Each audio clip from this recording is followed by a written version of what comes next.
If you want to pump your body and expand your mind, there's only one place to go. Mind Pump. Mind Pump with your hosts, Sal DiStefano, Adam Schaefer, and Justin Andrews. So Dr. Roy Vongtama. Great episode. Great guy. Great guy. Very, very nice dude. Handsome as hell. Well, he's an actor, but he's also he's Hollywood handsome. He is, but he's also a board-certified radiation oncologist. And the thing about him is he talks a lot. So here's a real Western medicine doctor who specializes in some treatments of cancer, but he talks a lot about the mental, psychological, spiritual side of treating that cancer. In fact, he wrote a book called Healing Before You're Cured, the evidence-based guide to taking control of your body and mind. It's really refreshing to hear a Western medicine doctor talk about these things, especially in the context of cancer, especially because this is what he does. This is what he treats. Yeah. So it's a really, really good episode. Now, you can find him online at mdroy.com, Facebook, The Houses of Health. Instagram is at Roy Vongtama, MD. Vongtama spelled V-O-N-G-T-A-M-A. We think you're going to really enjoy this. You also can get a free email course on his website, royvmd.com. And then on YouTube, he has a YouTube channel. This guy's all over the place. Roy Vongtama, MD. So we think you're going to really enjoy this episode. Before we get into it, though, I do want to remind everybody, MAPS HIT. This is our most effective in the short term fat burning program that we offer. It's high intensity interval training. It's half off. It's half off to help you get ready for summer. So here's what you do. Go to mapshit.com and use the code HIT50, HIIT 50 for the discount. Also, when this is airing, it's the end of Mother's Day. Check out our Insta stories on Instagram. We might have something for you. Our pages on Instagram are Mind Pump Justin, Mind Pump Adam, and Mind Pump Sal. And that's it. So here we are. Without any further ado, here we are talking to Dr. Roy Vongtama. Oftentimes when we, have ideas for guests to be on the show, many times we'll look and see what the person's talking about or whatever, and I'll decide that I want to get on the phone with them first. Sure. Just to see if it's a good fit or whatever. And you and I got on the phone, and within the first 5 minutes, I knew you would be a great guest because of your background and then the direction you're going with the types of things that you're talking about, which I think are absolutely fascinating. So if you don't mind just kind of giving a quick background to our audience about, what you studied, what you practiced, and now the direction you're going now. Sure. My medical training is actually really long because my dad is an oncologist. My mom's a doctor. So I grew up going into his clinic when I was young. So I got to see how people... The thing that really impacted me the most actually out of that experience was that my dad's physicist, the guy that plans his treatments, got lung cancer. And as a kid, I couldn't understand, how could it be that the guys who are treating the cancer got cancer and then he died in front of me? Wow. Over the course of 2 years. And I was like, Dad, how did that happen? He's like, and he's totally Western. Even though he's Buddhist, he's still Western trained. So he's like, it just happens, And then as I was growing up, I did a lot of research, high school, college, and then I got into medical school. I went to Penn for undergrad. So I studied psychology and the biological basis of behavior. So it's how psychology affects biology. Oh, interesting. So even then, I started that, and I was looking at how depression, how does that affect you? How does it come about? Is it cultural? What are the cultural components? But also, one of the research topics we're looking at, how do you think culturally? How does it affect in depression? How does it come about physically? Like Latinos, they get a lot of stomach pain. Really? Yeah, stomach pain. So if you're stressed out and you're, in Latinos, they found that if you have a lot of if you're stressed, you get stomach pain. You don't feel any stress, but you have stomach pain. Interesting. You have depression, you have a lot more stomach pain like that. And Asians, they get a lot of headaches. So you get, sometimes you'll see, I had friends in college, I won't say who they are, but they lose their hair. The hair would fall out in patches. Wow. From stress. And I'm like, are you stressed? No, I'm fine. I'm like, your whole head is bald. I hadn't even thought culturally that would be different. It's with culturally, a lot of people, yeah. But then you got to think, okay, well then that's how the mind is processing the stress, right? So there's cultural components. This is pretty deep stuff. This is fascinating. Are they finding that the that they're learning how to deal with their stresses in particular ways because of the culture, and that's why it's manifesting itself? Yes, physical? and even more. If you, I didn't mean to point at you. No problem. No, you can point. That's You. Yeah. If you move, if you start somewhere else and you come here, the more they call acculturation, the more acculturated you become, the more your symptoms pick up to the way you move to. So it's not your origin point necessarily. It's how you're actually living now. So it's not genetic, obviously. That kind Not of at all. that rules out the fact that there may be some genetic component to a particular It's not culture or genetic. whatever. Yeah, it's epigenetic. So it's things outside the genome affecting the genome. Oh, geez. So basically, I was like, oh wow, that's really cool. And So then you're learning this before you go. I didn't even go. That was when I was in college, and then I went to medical school, and then that's it was all Western. No, like my friend always is amazed. I took so I had 75 teachers, about 250 courses. How many were on nutrition? We talk about this all the time, like a semester worth, right? Zero. Oh, wow. Not even one? I didn't have one. Wow. Zero. That's okay. crazy. Anyway, so then I was like, wait a minute though. What about this? And they're like, no. I'm like, oh, okay. And I kind of like, you get into a system and then you're kind of like, oh, I'm learning this system. And then when I got out of that system, I started going to came to UCLA in LA, and I was like, I really want to, LA is easy to kind of expand though. It's very open to all sorts of things. So I was melting like, pot. Exactly. And then so I was like, well, so I started meditating when I was there. And then I realized, whoa, there's something in me that really is I needed to learn this, That's why I resonated with that one podcast. I forget his name. The Miles. yeah. So then I did that, but also while I was there, when I went to train at UCLA, the chairman's like, well, you have an interview at MD Anderson and you have 26 years of research. And this is when I was like 30. So he's like, why do you want to come to UCLA when you can go to MD Anderson, which is the best? I was like, do you want to know? And he's like, yeah. I was like, well, I want to be an actor. So I always, of course. Of course. So my dad, Naturally. he was like, I wanted to be an actor. He's like, you know what? I really love actors because they're very creative. We'd love to have you do research with us here. And I was like, well, in fact, if you gave me a contract today, I'd sign it. And he's like, what? So on that day, instead of doing the match, which is, if anybody's listening, that's a doctor, they'll be very frustrated with this story. But I got to circumvent this whole match process. I signed a contract for UCLA outside of this process. So I didn't have to do any interviews, no testing. I got right into UCLA that way. Wow. By saying I wanted to be an actor. Of all things. So anyway, so then I went through, so I started training in acting, and I couldn't get to anger.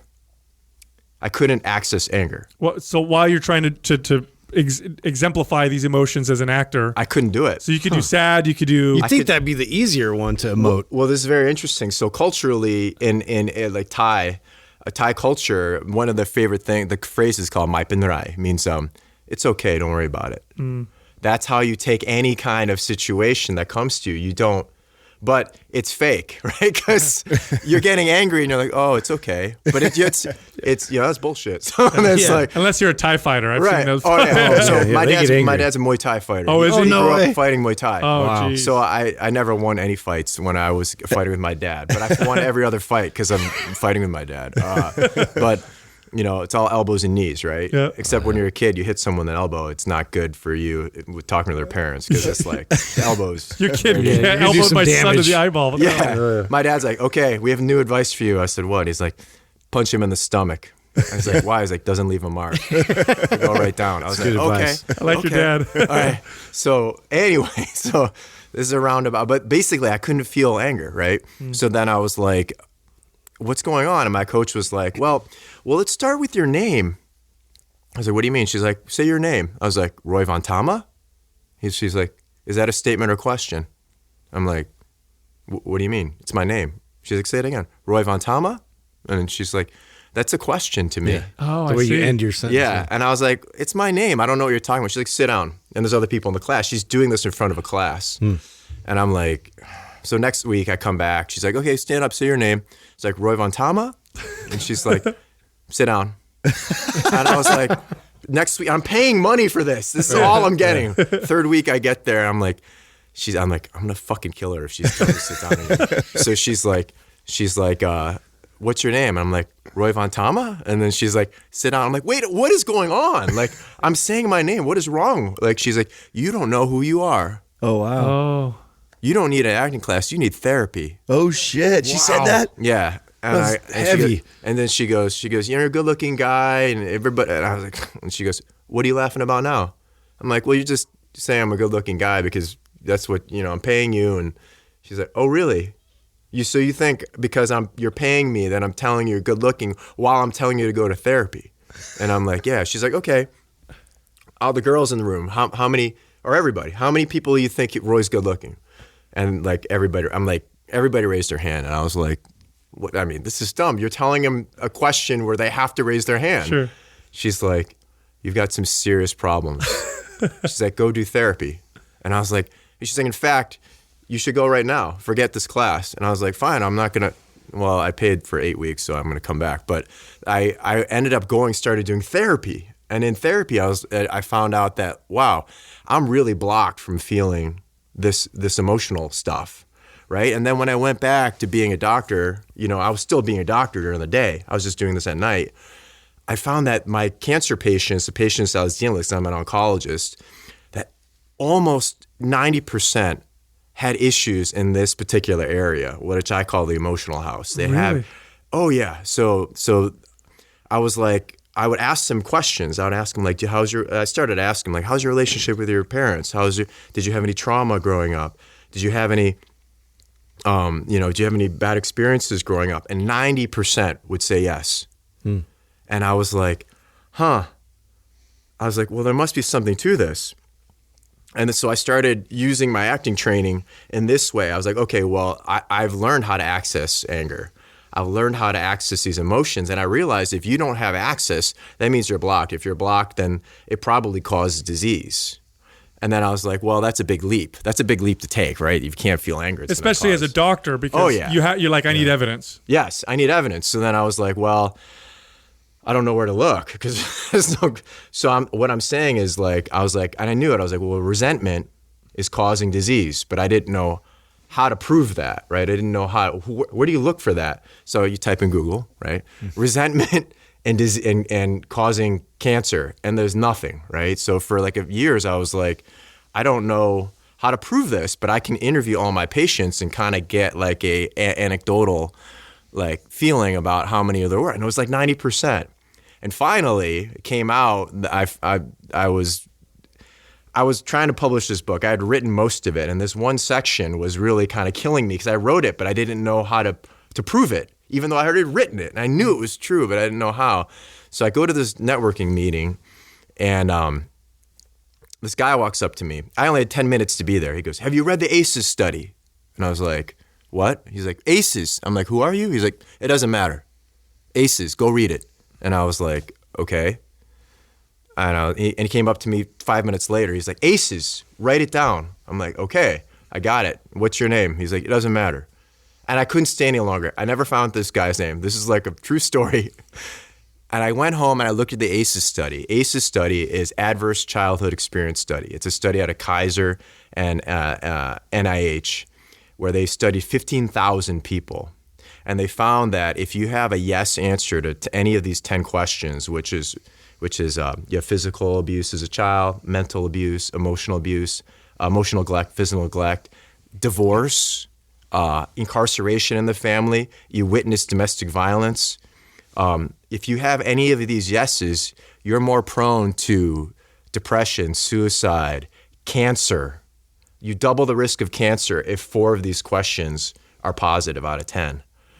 This is validated research. Your risk, if you have 7 out of 10, which is horrible, your risk of suicide is like 600 times higher, 300 times higher than the average person. If you have 1, you have an increased risk of sexually transmitted disease, increased depression, lower socioeconomic status, all these things.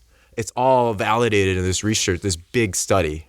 So this came out a few years ago. Now, I have a question about this. Did they control for the potential fact that, let's say, having abuse being abused by your parents, growing up in maybe single parent household, whatever, that those situations also may mean that you are more likely to have poor diet, poor hygiene.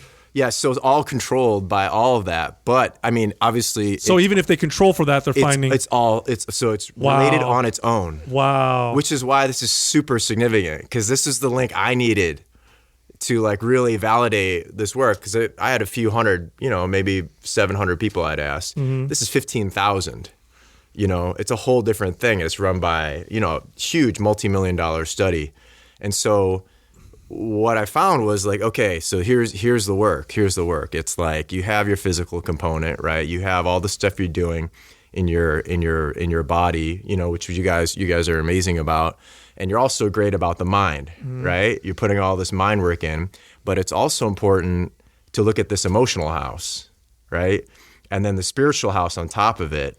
So putting all of them together, you get this paradigm of complete health, and you're doing it anyway. If you're trying to optimize one, you're going to get pulled into another, because if you want to excel at something, you're going to try to find everything you can to pull you in. So it's not really about doing everything. It's about doing something really well and then pulling what you can from these other things in.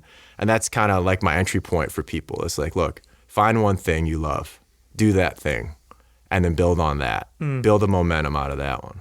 It's interesting to me because Western medicine, it does such a good job of segmenting the body, a human. Like you have your digestive system, you have your vascular system, your central nervous system.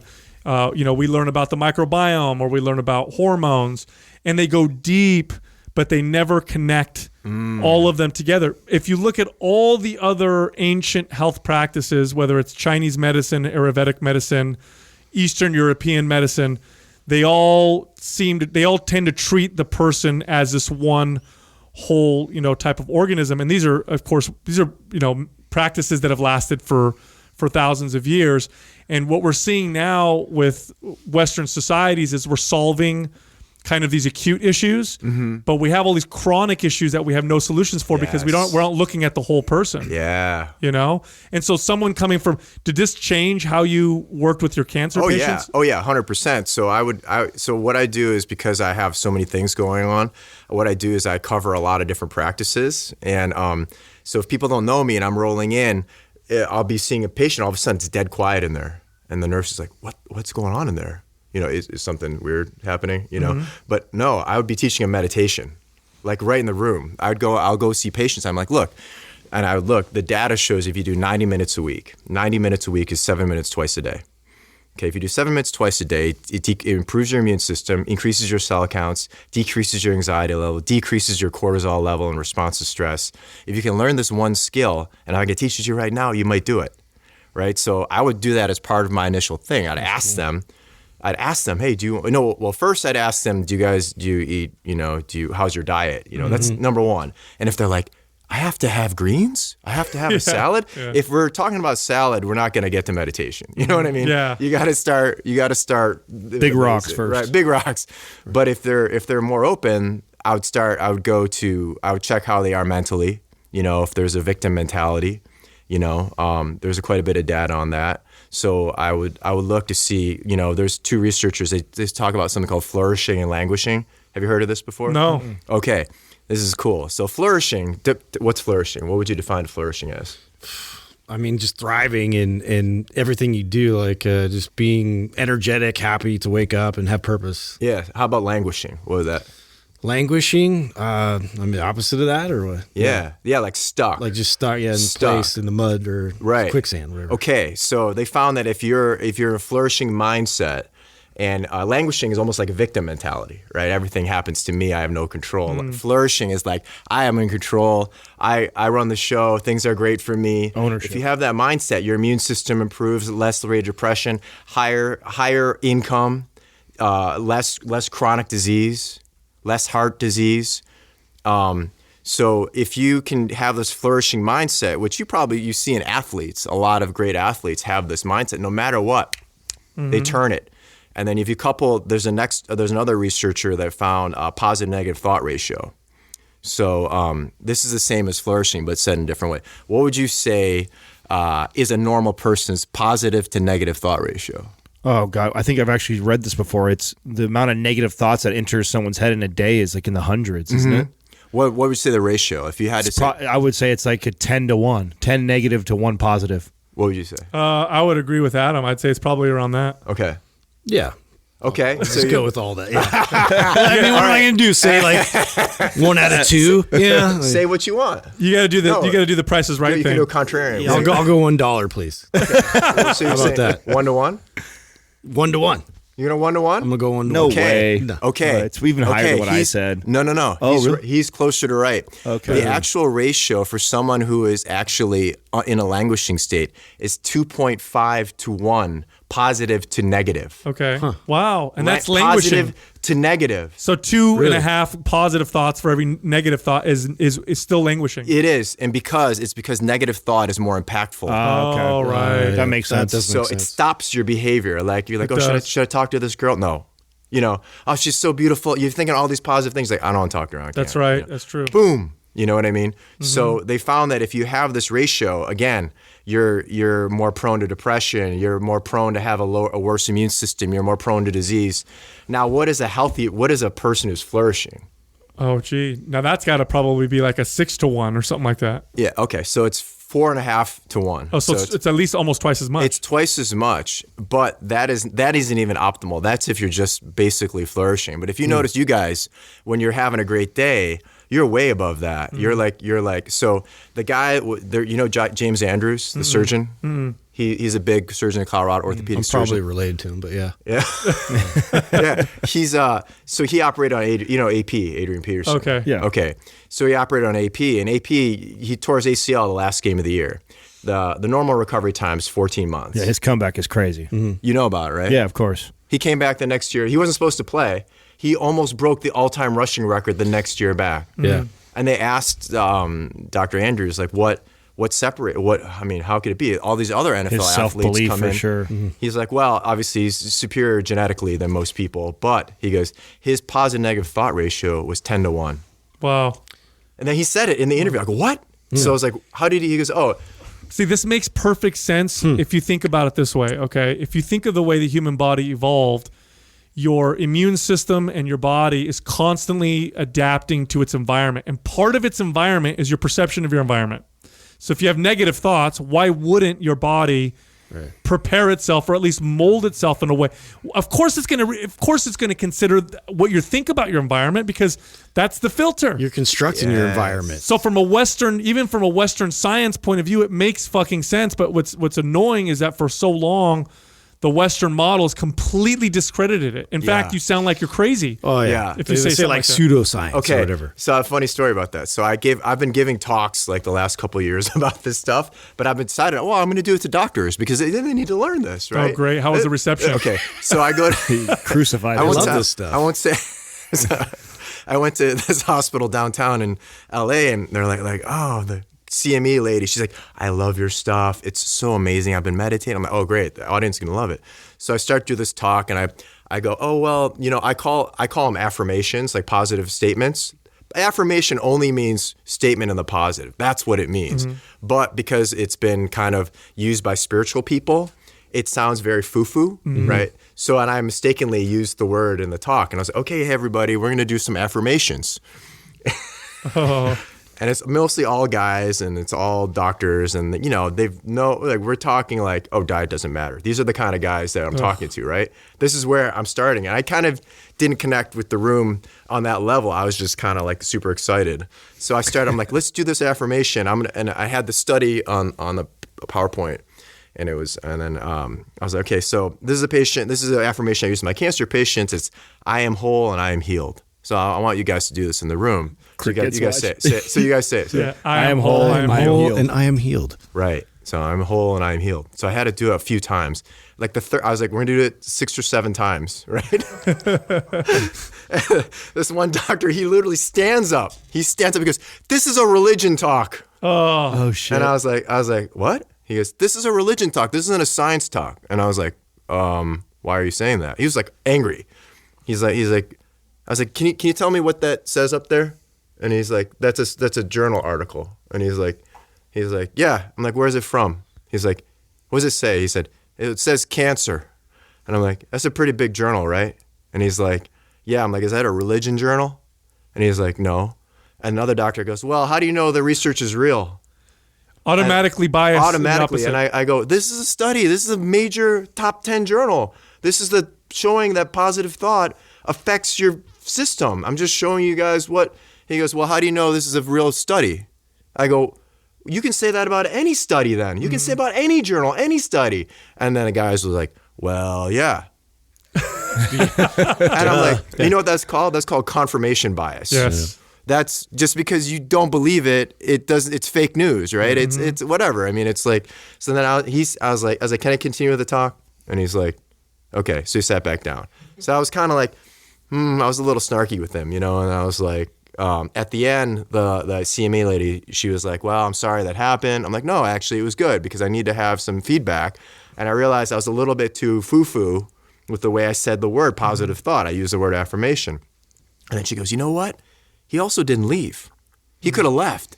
And he stayed to hear the rest of the talk. So it kind of like sometimes, and you guys knows when you work with people, then you need to say it a few times sometimes for it to get in, for them to really take it in and get the message. So it's not that I stopped talking to doctor, although I'm a little, I'm definitely considering my wording, right? Yeah. And then You have to be careful how you sell it to them. Yeah. The other word they don't like is toxicity. Oh, of course. They don't like talk. They're like, well, so what's toxicity? And I was like, well, I'm like the stuff you're putting in that's not good for your body. Like, where's the research on toxicity? Oh gosh. It doesn't the liver filter all this toxicity out? That was the other thing I got. A lot of so other questions were like, so you're saying this is toxic as well? This negative thought is toxic? And I was like, okay. So particular audiences need to hear. That's what I learned from that. What I find oftentimes with Western medicine is what's laughed at eventually starts to become part of the protocol. Because 15 years ago, if you walked into a room full of doctors and scientists and talked about the gut microbiome, they would have laughed at you. Oh, they would have said it's not a big. That it doesn't mean anything. It's not a big deal. And now we're finding it is. But thoughts and emotions, that's the next big one. Oh, it's huge. But it's still not necessarily being adopted. Well, it's hard for us to measure. That's why. Yeah. Until we can measure it, right? That's why we're going to, and we'll get pushback until that day comes. Well, they do. There are studies that show. Well, here's the thing. What about the placebo effect? Yeah. We've been accounting for that for decades. It's huge. I talk about that in my book. That. Yeah. Really? Yeah. So let's talk about that for a second. So in my book, I totally look at that. So the placebo effect is well known. Like people who are listening have heard that term. But what it is basically like we give you a pill, right? That we say has something in it, and then we give the other group a sugar pill. And one is a sugar pill we say has something it doesn't have in it. The other one has the actual drug. And if you give them the placebo, they find that you get 25 to 50% of the patients have the response that they're supposed to have, that they're told to have. Which that's a lot. It's a huge. Yeah, quarter to half is a lot.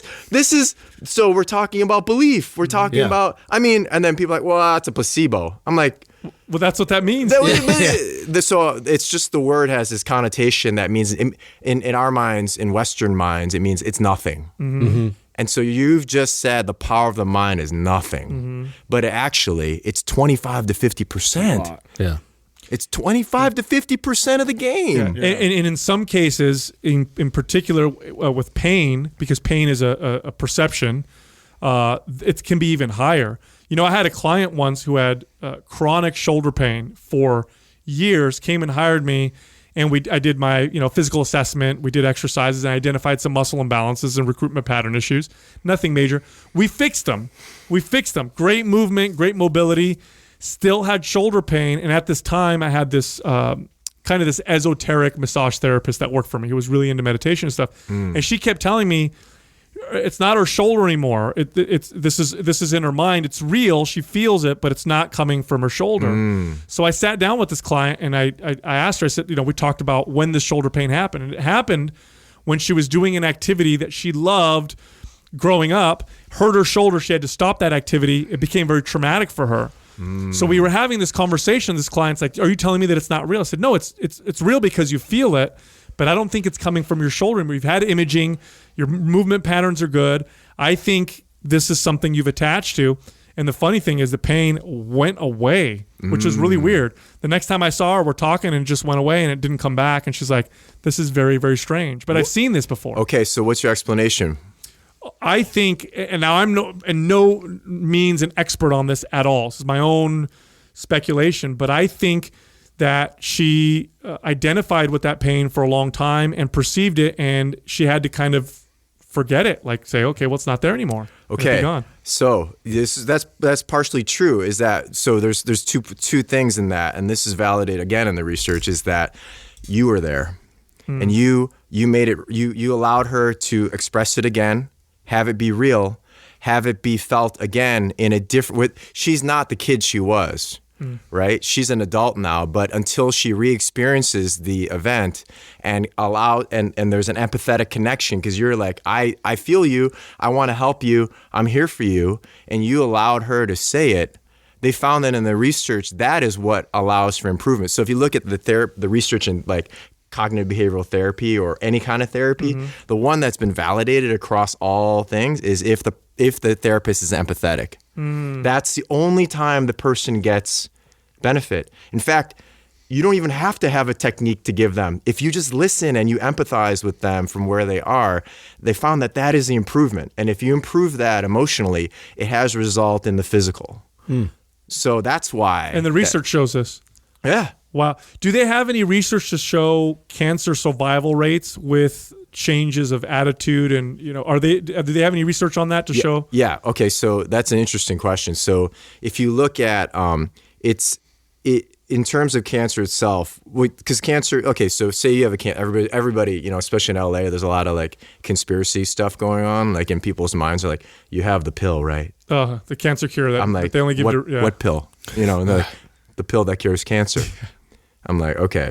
We have a lot to talk about. But, what is like every cancer on average has like 67 mutations going on in there. So the reason why I'm telling you this is because positive thought on its own doesn't show a change in cancer. It improves immune system, right?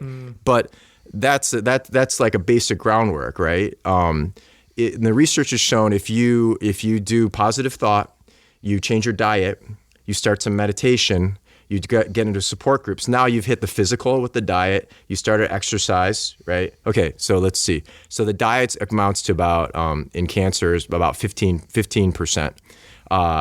Exercise amounts to about 25%. If you look at positive thought, amounts to 25 to 35%. If you took in the emotional component, amounts about 25-30%.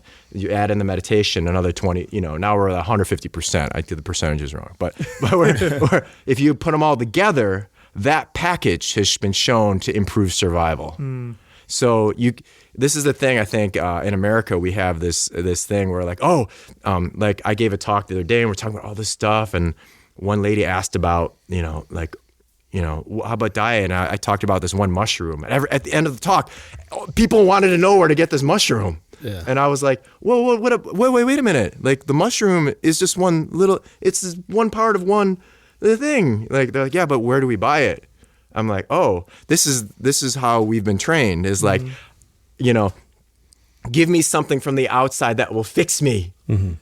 Something simple and easy. Something simple and easy. And actually it is simple, it's not easy, So and then it's like if you're already living a healthy lifestyle, that's one thing. But if it's really daunting for people who are not in good health already, to have them say, hey, look, you need to meditate, you need to change your diet, you need to start exercising, you need to, so I never start there with people. But if you look at the research, that is where the data has been shown to be to really affect things. Do you think part of the reason why doctors don't, because I used to train a lot of doctors and surgeons, and we would have these conversations, and I was a personal trainer, and I would say, why don't you talk more about nutrition and exercise with people? And they used to tell me, even though a lot of them didn't have training in that, like you said, they would say to me, the adherence rate is so low. Like you tell someone to take a pill. Here's the crazy thing. Statistically speaking, you get blood, pressure pills. There's a large percentage of people that won't even do that. So they said, forget about telling people to change their lifestyle. Do you think that's part of it? Do you think it's part of it where the doctor's like, it's a waste? Like if I tell someone to change, I keep throwing medical words, but they call that nihilism, nihilism. It's like, you just don't think it's going to work. So why bother doing it? It exists in practitioners because we're on the other side. We're getting very barraged by people who don't want to change. So there's actually a really cool study. They had people, okay, so you're a guy, you're a smoker, you have a heart attack, you end up in the hospital, right? You almost died. You're told to change 3 things. 1, stop smoking, change your diet, and exercise. Everybody, 100% of the men agreed to this, right? At 6 months, how many are doing one of the 3? Ooh, half? One guy. What would you say? I would say half is a good guess. Okay. I said half, yeah. 20%. Doug says 20. He's All got right. the computer in front of him. That- Did you cheat? Cheat code. I'm giving a lot of quizzes today. I don't know why, but a third will do 1. Just 1. We'll do 1. This is after 100%. Yeah, But, how many of them actually complete all 3? Okay, that's the next question. that's what the thing. percentage are doing all 3 at 6 months? Oh, Yeah, that might be jeez. Justin's why I one. was saying the one. Yeah, Justin's all 1 3. might be right at 10%. Yeah. 2 to 3%. Wow, yeah. After almost dying. Almost dying. That's crazy. Okay, so what does that mean? That means, though, the implication of this is that change is very hard. Behavioral changes are very difficult. But 1 out of 3 will make 1 change. Okay, so yeah, you can look and say, oh my God, it's hard. Yeah, it's hard because you're putting them right back into the environment that they got the disease in. They got the problem. They're going back to the same job, the same wife, or same husband, depending, orientation, but same everything, same lifestyle, and you're asking him to change out of that environment. It's really hard, So what I tell people is like, look, pick one thing. Pick one thing. If they told you these are the 3 things, just say in this situation, heart disease, if these 3 things, exercise, smoking, diet, if you change 1 and 30% are going to do it, okay, that's pretty good, actually. So I always tell people, look, pick one thing, commit.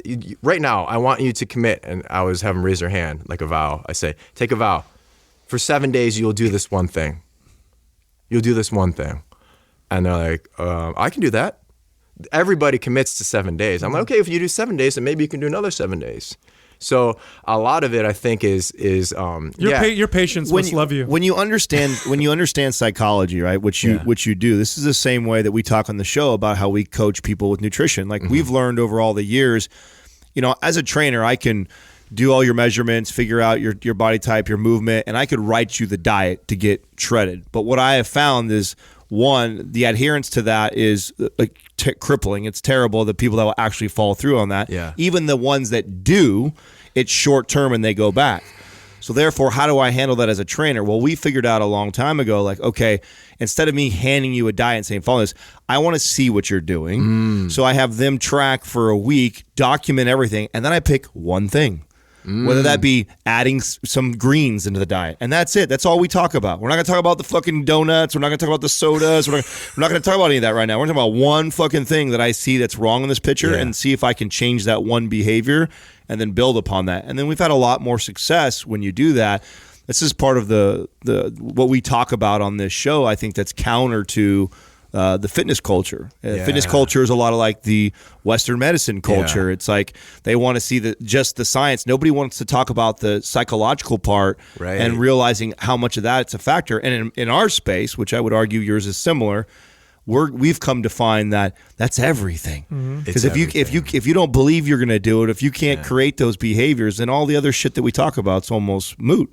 No, fundamental behaviors are changed little by little. They're with challenging changes that are also realistic, and then you take the next step. You build confidence, you build strength, you move. That's how fundamental behaviors are changed successfully. The other way is through epiphany, which I found to be rare. It's rare where someone has an episphany, like all of a sudden that's it. I've quit smoking, I quit drinking, I'm changing my life. Yeah. Very, very rare. What's more common is the slow changes. Yeah, and this is great. And the other thing you guys didn't say, because humbly you're saying, but they have an accountability with you. It helps. They have an accountability with you. So to do it in a vacuum is difficult. But when you have I need to check back in, it improves. So you guys didn't say that, but I'll give you guys credit. I saw that you guys do that. You have a platform to give them accountability and check back in with them. And that is half the battle, is just knowing you're not alone. Well, something, and I was saying this earlier when and then Adam, asked the question. But what I was saying is your patients must love you, and the reason why I said that is I experienced firsthand what it's like to have somebody close to you be diagnosed with cancer and then watch them die. It was somebody very close to me. She was diagnosed with Lenitis plastica, which is a very, very deadly form of stomach cancer. And I think we would have loved, even if it worked or didn't work, even if the outcome was the same, I would have loved to have been able to sit down, because I used to go to all of her appointments with her. And I'm a health and fitness guy, and I would ask things like, hey, what about diet? Oh, that's not going to make a difference. But to be able to sit down with someone and for the doctor to actually sound like they care enough to talk to you about your lifestyle and your feelings, that alone, even if it doesn't make you live longer, it's got to improve just how you feel during the process. Yeah. What does that first visit look like? Somebody coming in that just got diagnosed. Well, that's interesting. There's some. Thank you. There's sometimes I get the classic one you see in the movies is like the patient comes and there's like 12 family members with them. They want, doc, how long is he gonna live? Okay, and then I come in. I'm like, okay, first of all, nobody in this room makes that out alive. Okay, nobody in this life. In America, we're all about like you live forever. You live forever. What? And then when you die, it's so super horrible. In the Eastern tradition, it's not true. It's like it's just another part of your journey. So I immediately take that off the table. So the first visit, I'm like, look, if you have that fear that you're gonna die, I'm telling you right now, it's gonna happen. Now we're just talking about how that's gonna happen. And then they're like, oh yeah, okay. So it immediately takes it off the table. And then the next thing I say is like, look, and then the next question always is, how long does he have? How long do they have? How long does he have? And this is the second thing I say. Listen, nobody in this room can tell you how long you have. Nobody can. If you sit across from a doctor and they tell you you have a certain amount of time, they're wrong. They don't know. Now, if you look at thousands of people, someone with the stomach cancer, survival rates for 5 years are around 15 to 25% if it's advanced, right? It's not very good.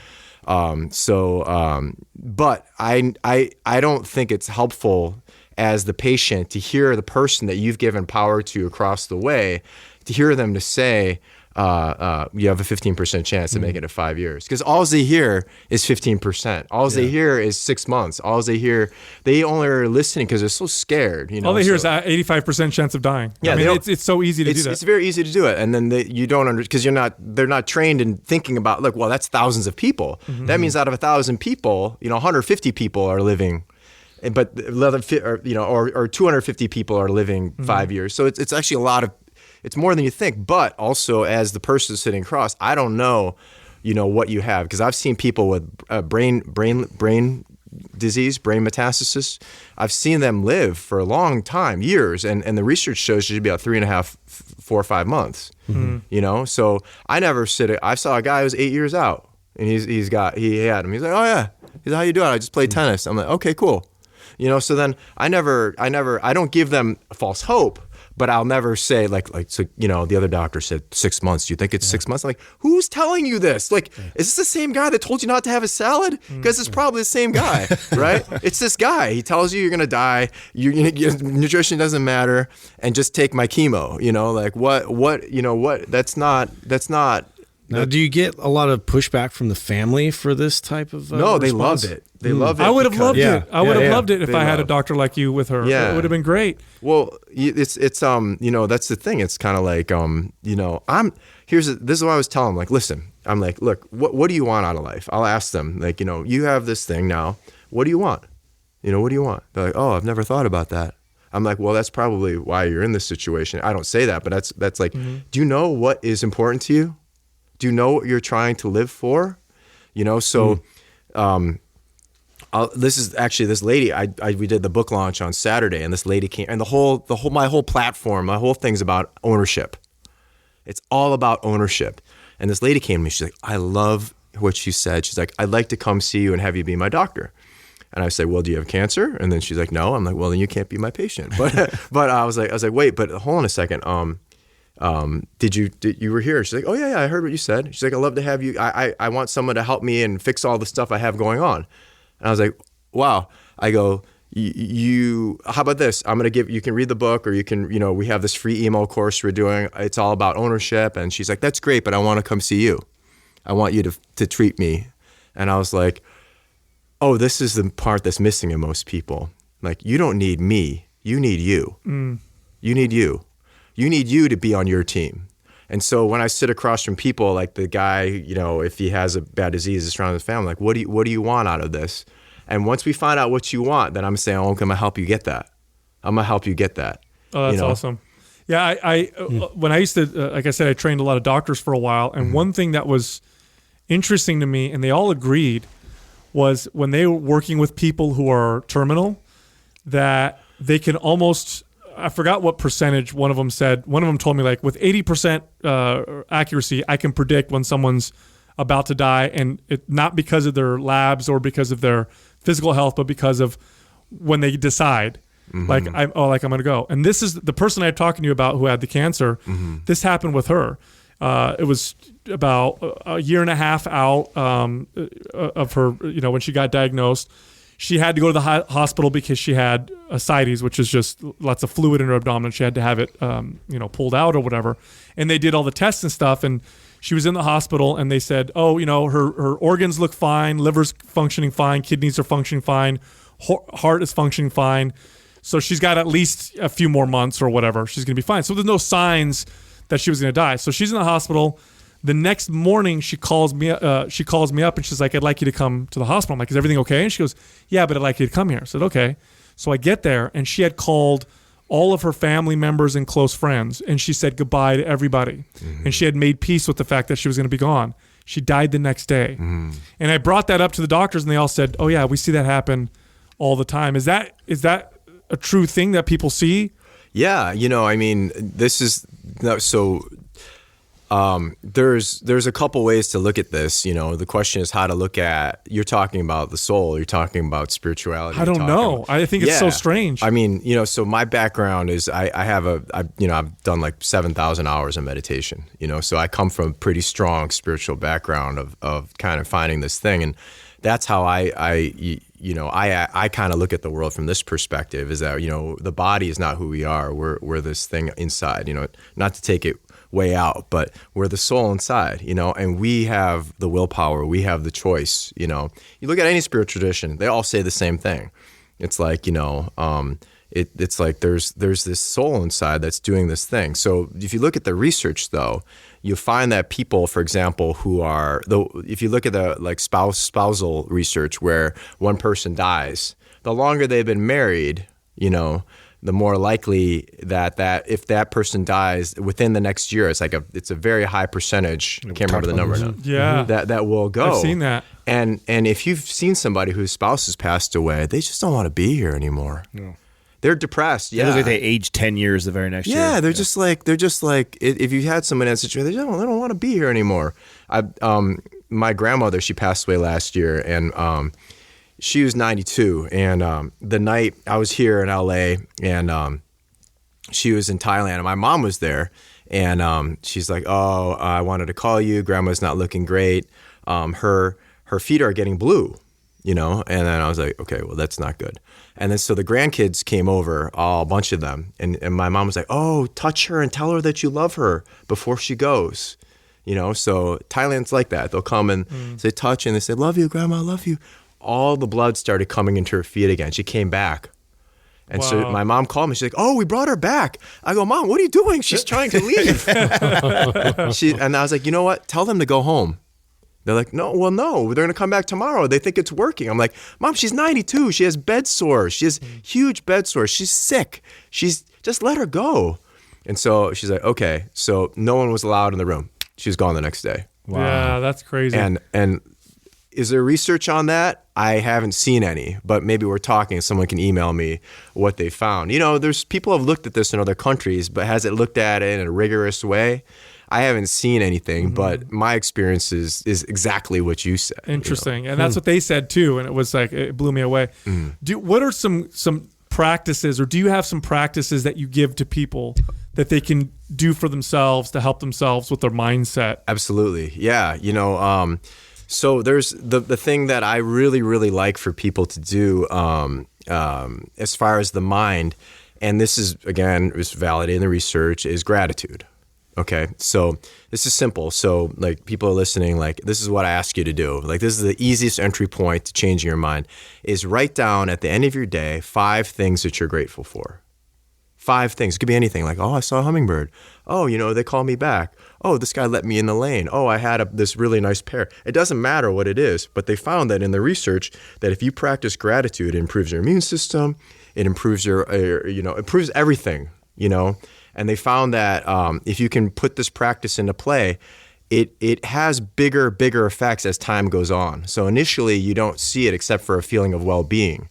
Now, what's the reason behind this? Is because, like, say if we I did this great Mind Pump podcast today, I re-experienced the joy that I felt earlier in the day. I'm hitting myself with endorphins again.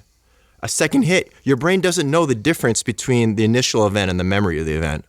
It doesn't know the difference, which is why trauma is so impactful, which is why that emotional trauma, because you're replaying a lot of these events through current events. So that's one practice is that, write down 5 things every day. So you tell people to do that every day at night, 5 things. I brought journals for you guys, these gratitude journals. Awesome. Thank you. So all you do is just write down 5 things every day. So there's like a whole bunch of research that shows that what are the criteria this improves. So now you're starting to think in your mind like positive things, and that's the easiest entry point. That's one thing I tell them to do. The second thing I tell them to do is if you're out there and you're kind of a negative, like the problem with negative thought isn't that you have a negative thought. It's the 2nd, 3rd, 4th, 5th, 6th, 7th, 8th, 9th, 10th. Like spiral effect, right? Yeah, it's like okay, so someone cuts you off in the car. You're like, what the fuck are you doing, man? And then the second thought is, this always happens to me. This always happens to me when I'm coming to work. Why didn't Jane? She parked her car behind me. If she didn't park there, it wouldn't take me extra 3 minutes to go. All of a sudden, you're chaining all of these thoughts, right?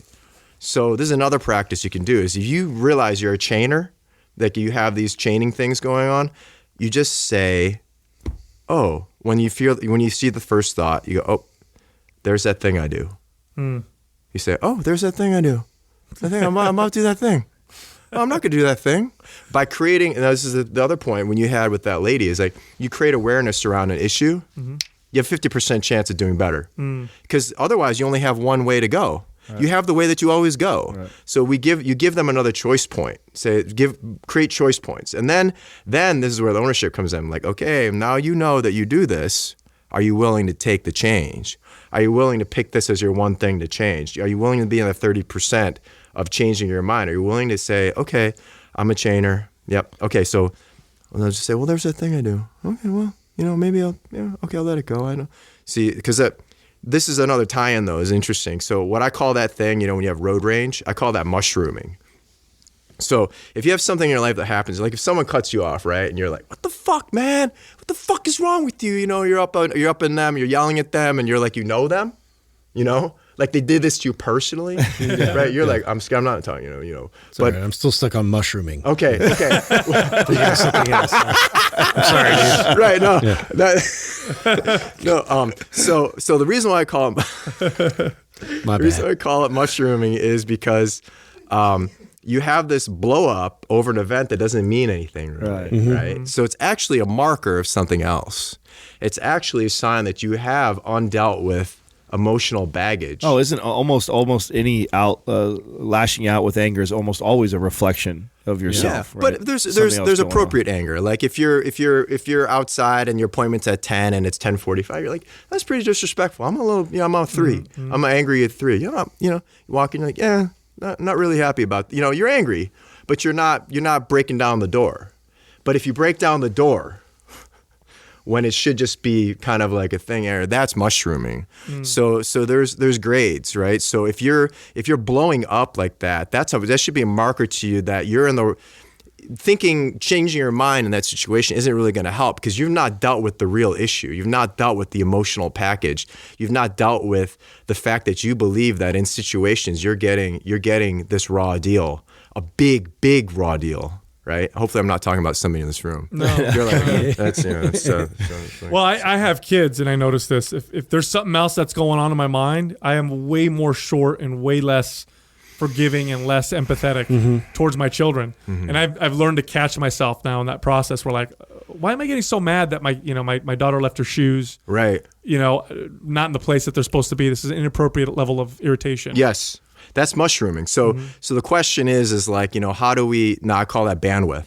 How do you create more bandwidth so that when you have stuff in your life that it's going to happen. You have kids, they're going to irritate you, but how do you create enough bandwidth so it doesn't create an untoward reaction toward them? You know what I mean? So it's like, it's creating the system beyond that moment, because it's not the moment that's causing the problem. The problem is you've started with only this, because a lot of it was taken up by this.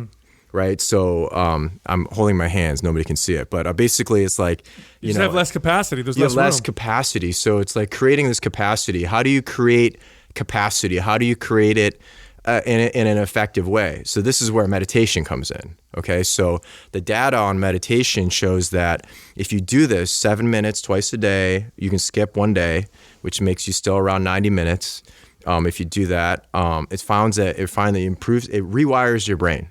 Okay, if you look on functional MRI, it changes your brain chemistry by doing this 90 minutes a day, decreases anxiety, improves your cell counts in your white cell counts that are involved in your immune system.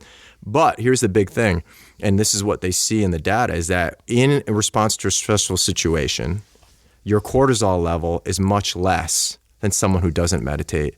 So you don't get that hit of cortisol, of the adrenal glands firing, releasing this stuff into your body that is like a fight or flight mechanism. So your reaction and your response is not blunted, might not be the right word, but you're not getting the extreme reaction because of the meditation you do. Yeah. Otherwise. So they found that so when we're talking about rewiring, people are like, what the hell does that mean? It means like in your frontal cortex in your brain, you're actually having more space.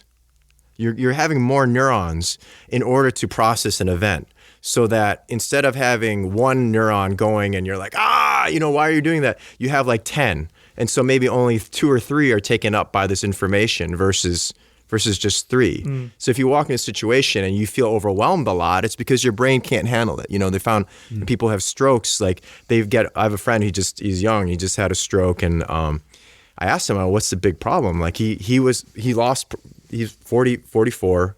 He had a stroke, really a lot of other issues going on. But in this particular case, I was like, what's your big deficit? He's like, well, I'm thankful I got my hand movement back. But the main thing is I feel overwhelmed all the time. I feel overwhelmed. I can't walk in a situation and process the information. And so they see that in stroke patients, is that when your brain doesn't have the capacity anymore to take it, you feel this overwhelm, And you're saying meditation increases that capacity, or increases your bandwidth, or whatever. Yeah, and also I wanted to mention, like, I use the word meditation, but I noticed a lot of people in other talks have gotten like, well, I'm Christian, I don't do meditation. I'm like, okay, let me change the word. Same thing as prayer. Let me change the word contemplation. Let me change the word mindfulness-based stress reduction. If you look in the literature, they can't use meditation because you can't get meditation funded. But if you do mindfulness-based stress reduction, oh gosh, wow, it's all the same thing. That's so funny, isn't it? I thought meditation it has a long history in Christianity. If Prayer, I'm not mistaken, it'd be prayer. Yeah, you would say prayer. All spiritual, practices. Mystical Christians, they'll call it contemplation. Right, yeah. But like I gave a talk at I won't say which hospital, but it's a Catholic hospital in LA, and the priest that was there was listening, and he was, I love it, and then I started talking about meditation. At the end of the talk, he was like, yeah, I saw the data, but we don't, it's against our beliefs. And I was like, wait, what? This is research, this is science stuff. And he's like, yeah, but the meditation, I can't tell people to do that. And I was like, oh, oh wait, let me.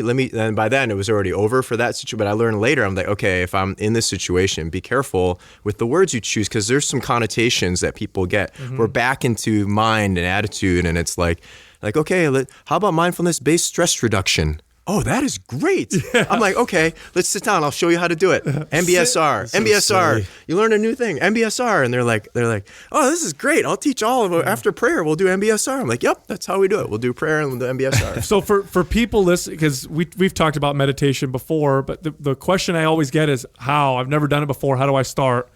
What's an easy way people can start practicing this? This is super easy. Okay, everybody listen. You can do it right now. You can do this right now, and let's do it right now. Let's do it together. All right. Okay. For 7 minutes? No. Super entertaining. 7 minutes, quiet enough. This is simple. Okay. Way to lose our audience, Roy. Right. No, I'm going to show you. Okay, this is going to be really cool. Okay, so everybody, this is super cool. All right.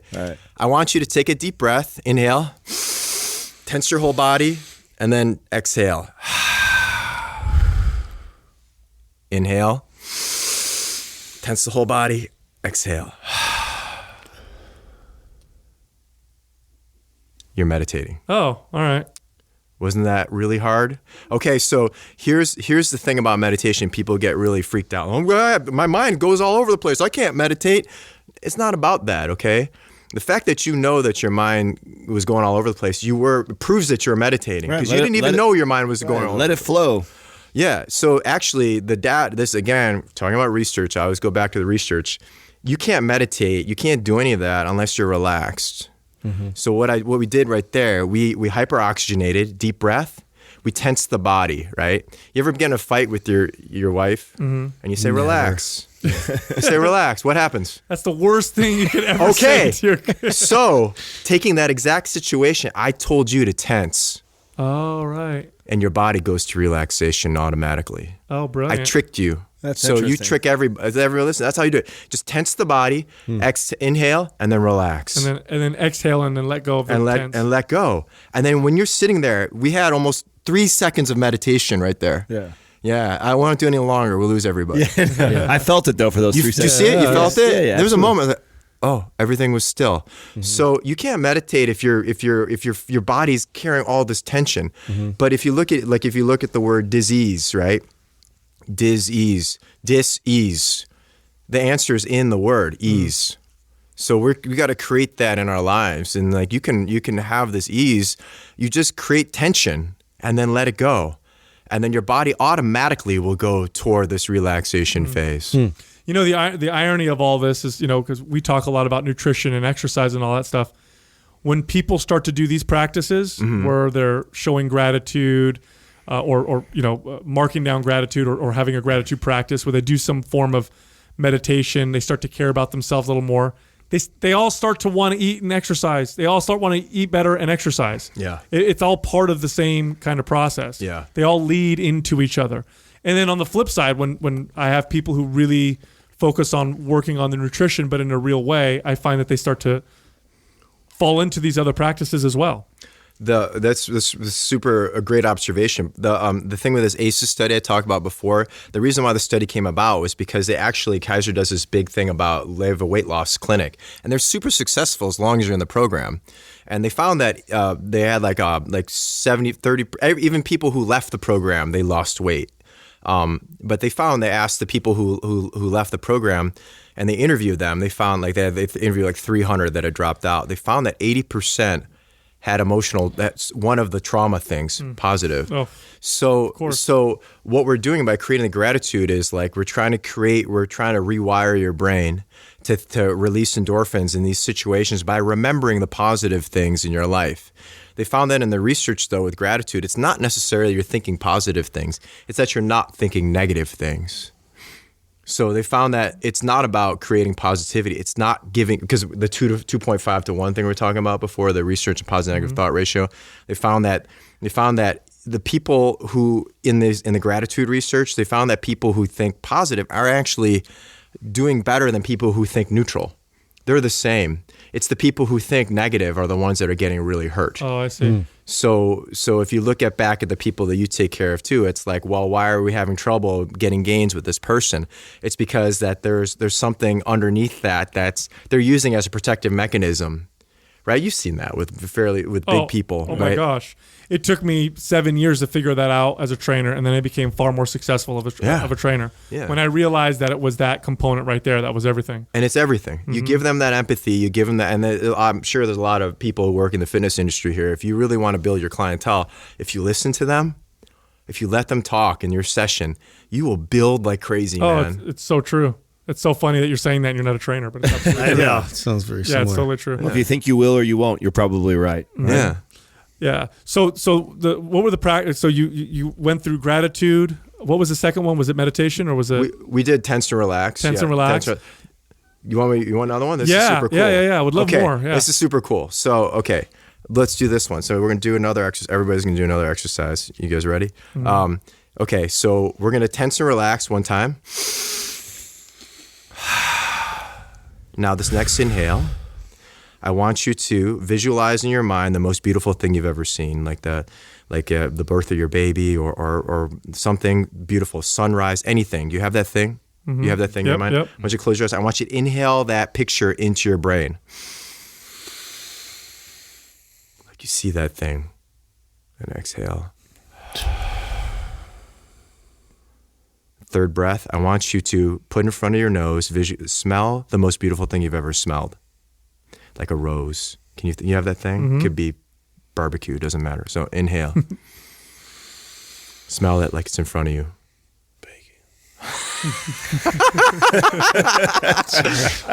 Okay, exhale. Okay. What do we just do? I think we just experienced those things. You re-experience those things. Right. Okay. So this goes back to that research is that so what we did was in 3 breaths. This is super good to do. If you're a person who gets in fight or flight a lot, so for people listening who don't know what that is, it's a fear or anger reaction in a stressful situation. You either want to beat somebody up or you want to run away. That's fight or flight. That's mediated in the deep part of your brain, in the amygdala. I don't know if you had anybody talking about that before. Amygdala. The amygdala mediates the stress response, okay? To take yourself out of the stress response, what we did was we tensed and relaxed, released the physical energy. Second breath, I told you to think about the most beautiful thing you've ever seen. Third breath, I had you smell the most beautiful thing you've ever smelled. Both of those things are mediated in the cortex of your brain, the outer part of your brain. When we force our brain to fire there, it inhibits the amygdala. Oh, I see. Wow. You force your brain to be positive. You force your brain to release the negative thought. Would that be a good practice to do before a really nerve-wracking, stressful situation? Like, let's say, Speaking in front of a bunch of people? yeah, would that Absolutely. be a good? Okay, Absolutely. So the thing is, if you try it, it will 100% will work for you if you can do it. The thing is, if you're already stressed in a situation and you're like, oh God, it's coming up, you have that, you're already releasing cortisol and epinephrine in your body. So that'll take about 10, 12, 15 minutes for it to kind of, the jitter part, but you won't have the mental anxiety. You won't have, you'll start to put a different chemical profile into your body. You still have the other ones flowing. The liver will take care of it in 2 cycles. Well, there's always how you perceive. Also, there's that barrier as well, because excited and anxious are almost the same physiologically. Same pathway. Yeah, it's almost the same. Like if I get super excited about something, like when you were young and you first fell in love, you're getting epinephrine, norepinephrine, you're getting cortisol, you're getting the jitters, but you don't perceive it as, oh fuck, nerve-wracking. negative, Yeah, you're like, oh my God, I'm in love. I'm about to see this girl again. So I think if you change the way you perceive it, that changes everything. Well, it's interesting too, because I went through. Have you heard of Wim Hof and like Sure. what he does and everything? Okay, so we actually held a course here. Wow. And it was really impactful for me just because my go-to was always to tense up and to like overcome stress by tensing, and just to learn to hyperoxygenate and really relax and give way of that control mechanism, like to then apply that into immersing myself into freezing cold water was just like, it was an epiphany for me, just because when you go to get into like something like an ice bucket of water, your first thing is oh my God, I gotta like bear down and weather the storm in a sense. But when I figured out that relax, I could bear it like almost immediately. I could stay in there for like an hour, it felt like. Yeah. Yeah. That's powerful, man. That's super cool. Yeah, But I mean, this is way more applicable. So I think that this is something that, like, your everyday person could do. Like, you don't always have an ice tub available. Yeah. That sounds pretty painful too. I'm from Buffalo, so I grew up like that. So that's cool. That's just going outside. Yeah, just go outside. That's how you are. So I mean, so that those are the three, I think, super impactful things that people can do, like, right now. To do, and if you notice, they're all evidence based. They're all they're easy. You can access, like, right now. If you're listening, you can access this right now. You can take this stuff, you can do it, and guess what? It's free. It's free. Yeah. Do you think that that this is the big missing piece of Western medicine? This is the big part that they're just not seeing right now, and that if they incorporated this, we'd see a lot better. Yeah, I mean, it's actually, if this is the piece is understanding where disease comes from. It's within the word. It's ease. If you can find that place of, the thing is, though, also you are, the Paramahansa Yogananda, the guru that I follow, he says, you change yourself, you change thousands. So the thing is, though, if you're a doctor, you're not practicing these things yourself. It's very hard to advocate for something that you don't do. Mm-hmm. It's like somebody who doesn't train and they're telling you to do something automatically. They have no legitimacy for you. There's also not a lot of money in it either. Yeah, these are practices that don't require a pill, don't require a shot, don't require a therapy. It's just do them, and there's not a lot of money in that, which makes me wonder, even as more research and more stuff points us in the direction of how important this is, will we go that direction? It's, and the thing is like, I always say, there's $7 trillion of research in the West. There's 7,000 years of experience in the East. You got to be in the middle. But that's why you cannot rely on the either paradigm. You have to rely on you. You know what, though? The irony is this, like, even in personal training, it was like, if you get your clients to really be able to take care of themselves and get themselves in shape, then you're going to lose clients because they're not going to need you anymore. The irony is the opposite. When you do this, you are more successful as a trainer, and I bet your books are probably filled as a cancer specialist. I bet you have a waiting list compared to other doctors because of how you work with people. Like, the patients really like to talk. Yeah, they like to. Obviously, it's the reason they're there isn't a great reason, but people always say, "Oh, I'd love to have you as my doctor." I'm like, you don't want me as your doctor. Yeah. You don't want me in that way, But yeah, it's like any field is like that, I think. But that's why I wanted to write this book and kind of build this healing platform, because it's like, look, you can do this. You need somebody like you guys have, if they're interested in your work. They come to you and you coach them, but you know that in the end, if they don't take ownership of the situation, they're not going to get the gains. Right. That's right. Well, you're in a unique position because of your training in Western medicine. You are a doctor, and so I think that affords you the ability to be able to communicate things and have a huge impact. Because I know lots of people that if you were to tell them to meditate and have gratitude, they'd be like, that doesn't work. But now it's a doctor telling me, maybe I'll consider it. So now, are you seeing more and more of your peers, though, get on board with this thought process? Because I feel like what we were talking about with Western medicine has definitely been predominant for the past 20, 30 years, this way of thinking of, we just focus on one system. But are you starting to see more and more doctors be a little more open to, like? Yeah, it's not a lot of them, but I have a few that are really, really into it. Like one, I started talking to him a couple of years ago, and every note now at the end, he goes, talk to the patient about meditation, nutrition, and exercise. Right. He puts it in his note, so it's going out to other doctors. I'm like, you put that in your note? He's like, oh yeah. And then he went on a meditation retreat 5 days last week. I covered him, and he was like, I'm like, where are you going? You going on vacation? He's like, I'm going on a meditation retreat. I'm like, what? He's like, yeah. I had my wife listen to your book. I had my kids listen to your book. I'm doing this meditation retreat. I'm not taking my wife because that's stressful. I'm like, okay. So smart man. So, but so I think it's coming, and it's just you got to really do it yourself, though. I mean, I can't like. Now, you guys subject to being punished or getting in trouble for that? Or can you do by him putting notes on there to meditate? No, it's all you're fine. It's just not common. It's not common, but it's also evidence based. I'm not saying, there's nothing I said in this the whole time did I make up.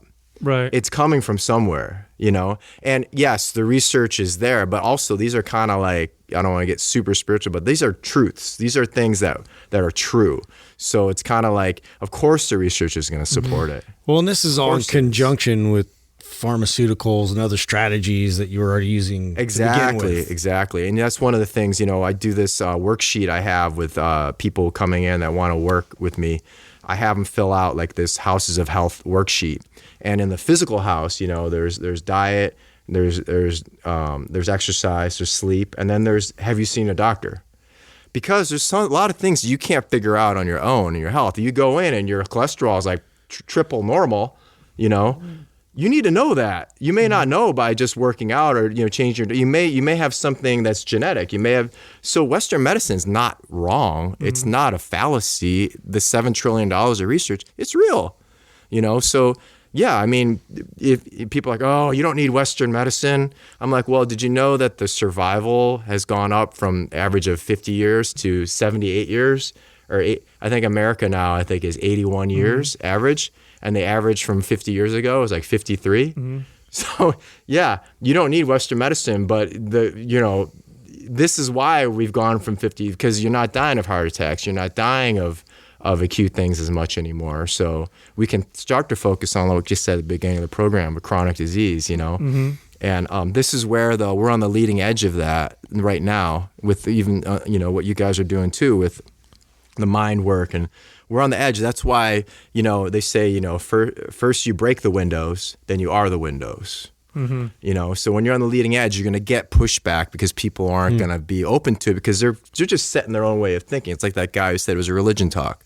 We just need to find the right wording to access it so that people can hear it the right way. That's all. Well, this is promising. I'm glad to hear that you're doing this and that some people are doing this in your space, and hopefully more do, you know, along the way. So appreciate you coming on the show. Sure, man. Thank you very much. Good time, dude. Thank you. Appreciate it. Thank you for listening to Mind Pump. If your goal is to build and shape your body, dramatically improve your health and energy, and maximize your overall performance, check out our discounted RGB Super Bundle at mindpumpmedia.com. The RGB Super Bundle includes MAPS Anabolic, MAPS Performance, and MAPS Aesthetic. 9 months of phased expert exercise programming designed by Sal, Adam, and Justin to systematically transform the way your body looks, feels, and performs.